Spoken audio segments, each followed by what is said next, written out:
Hello, everybody, and welcome back to Southern World. I hope you're having a very good end of the weekend. Sorry, guys, this weekend it was a little bit busy on my side, on the family side, but everything is good with me. Thank you very much. By the way, we did cross the 1,000 magic mark, and we quickly went to 1,020 or 1,025 subs. So thank you very much for your support, guys.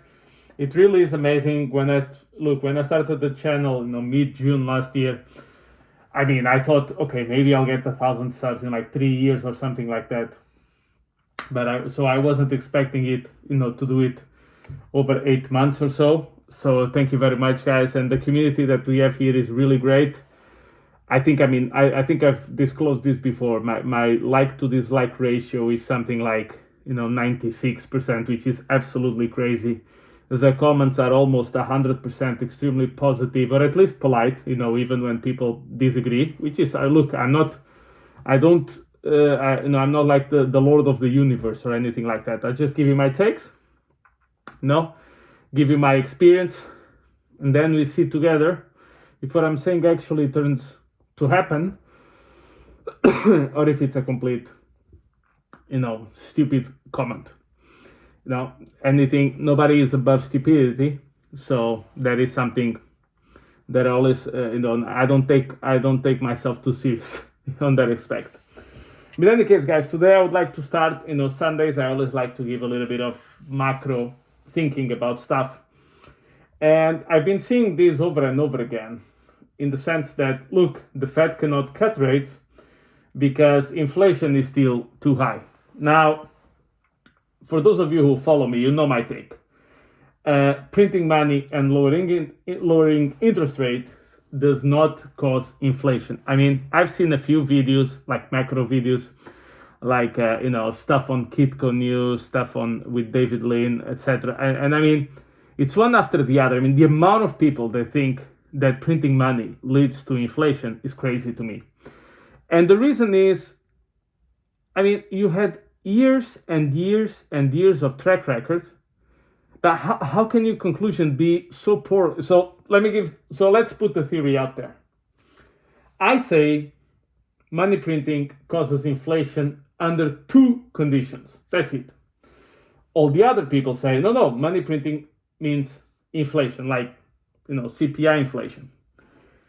Well, Japan has been doing nothing but money printing for 30 years. They've been having an average of 0% inflation.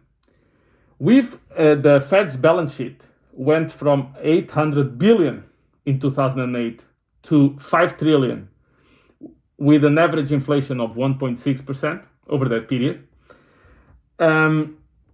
Europe printed way more money than the US GDP compared. So if you compare the money printing versus the European GDP, they have 1%. They had 1% inflation during that time span, and China has been since mid last year printing money nonstop, stimulating cutting rates as much as possible, and they are fighting deflation.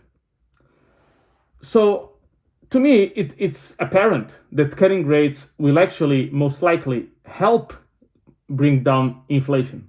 And people think, oh my God, what is saying? How is that possible? How money printing can create or can help lowering inflation? Once again, what is interest rates? Cost of money.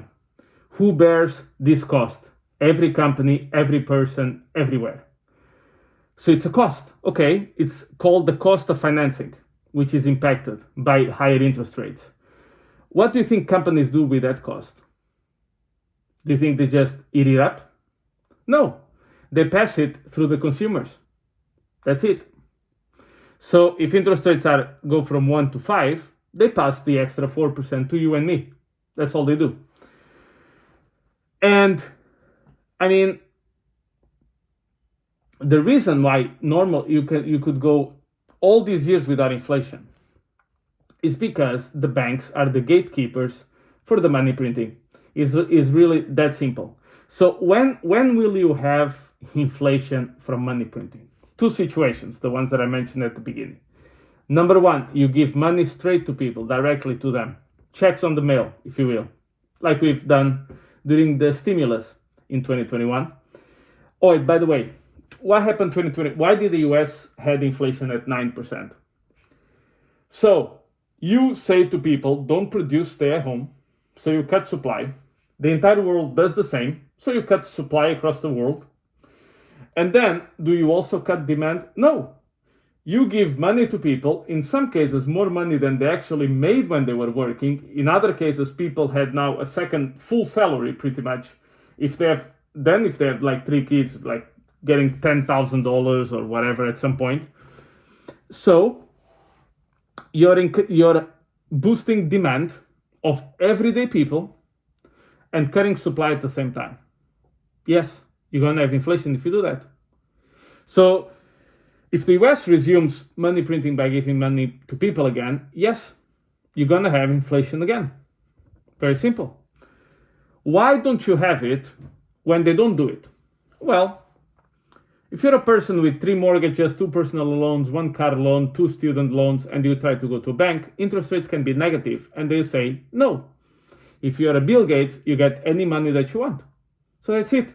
So it gets the top 20% of population will benefit, the bottom 80% will happen nothing to them. Actually, it will be worse, because if they happen to save any kind of money, they will not be able to get any interest on it, because then the deposit interest is also zero. See what I mean? And this is so apparent. I mean, and now we are actually in a situation where who is bearing the cost of higher interest rates? People who are indebted and small businesses. Big businesses, let's say like Google, they have so much cash on hand that what they do is, but think about a big company like, why is Nvidia doing so well? Why is Google doing so well? Why is Microsoft doing so well?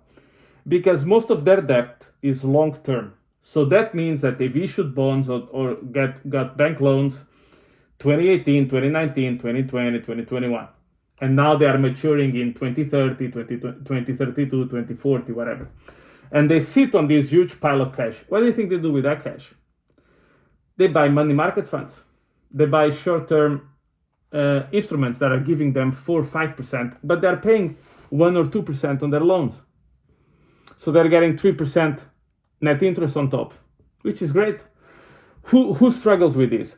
The worst companies. Why? Because they have high interest rates and they have short tenors, because nobody's going to lend them 10 years into the future. They're going to lend maybe 1, 2, 3, 5 years max. So those are the ones that pay for it. So that's why you can see the S&P 500, the Nasdaq 100, the Dow Jones making new all-time highs. There was a reason when I made my prediction that we're going to see new all-time highs by Q1 2024 at the latest, but only on those 3 indices and not on the Russell 2000, was exactly because of that. So in the case of people who wondered why I excluded the Russell 2000, is because it's filled with over-indebted zombie companies that will pay the price of higher interest rates. Very simple. Now, another concept, which is, so you're telling me, okay, so the Fed will print money, and then basically interest rates come down, and the US can just keep on accumulating deficit after deficit because, interest rates are so low, it doesn't make a difference. Look, the only way, what the Fed wants to do, if the Fed could decide by themselves, is get away from this money printing business. That's it. Because they take all of the faults, they take all of the blames, and rarely any of the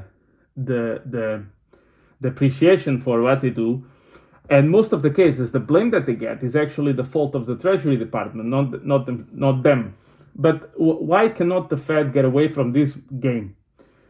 Because the US Treasury keeps on engaging with trade deficits and budget deficits on the trillions of dollars, which means as the debt is compounding and needs refinancing, there is no way that at some point half of the tax collected is going to go to pay interest on the debt, which obviously that's not going to fly.